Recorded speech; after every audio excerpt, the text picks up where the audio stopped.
Rebecca Zoro est une jeune Ivoirienne de la trentaine qui a une marque de vêtements qui s'appelle Yébé Design. Je suis passée de Rebecca Zoro à Yébé tout simplement à force de rêver et à force de travail parce que c'est ce que je voulais faire. Je me suis donné des moyens, la force, le courage pour y arriver. Alors j'ai été formée ici, j'ai commencé ici ma formation, je l'ai terminée au Maroc. Et après ça, je suis venue m'installer. Comme tout début, c'était difficile. Il m'a fallu trouver des gens avec qui collaborer. Il m'a fallu trouver des employés, des couturiers, tout et tout, qui ont la même vision d'esprit que moi, en fait. Une fois que j'ai trouvé ça, tout a coulé. Dans la couture, on n'a pas vraiment besoin des grands moyens financiers. On peut le commencer partout, en fait. Tu peux le commencer dans ta chambre. Il suffit d'avoir une bonne machine à coudre, même si elle n'est pas bonne, même si l'essentiel qu'elle court, pour pouvoir te lancer. Moi, je conseille toujours de commencer petit. Parce que lorsque tu commences petit, tu n'as rien à perdre, en fait. Mais si tu gagnes, tu auras gagné tout. C'est mon père qui m'appelait Yébé lorsque j'étais petite. Tout le monde dans la famille, mes amis, tout le monde m'appelait Rebecca. Et lui, à chaque fois, il me disait Yébé, Yébé, Yébé, Yébé. Et au moment de chercher un nom, parce que je ne voulais pas que la marque porte mon nom, Rebecca Zoro, je voulais un autre nom. Et j'ai décidé de prendre Yébé.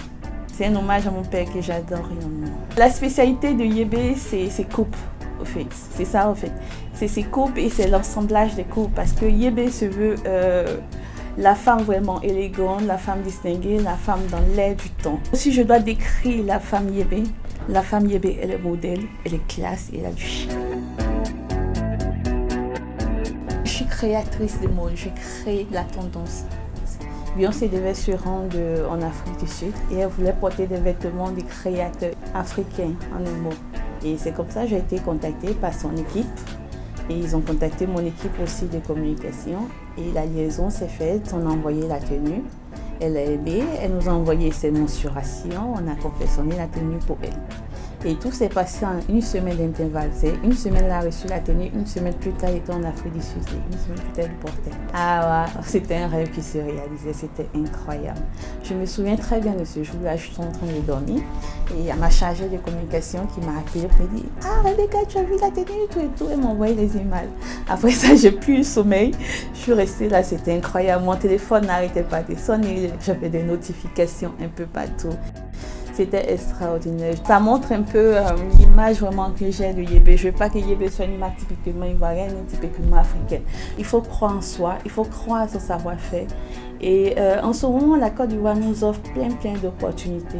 Il faut juste ouvrir les yeux, regarder dans quel domaine tu peux, qu'est-ce que tu sais faire et te lancer.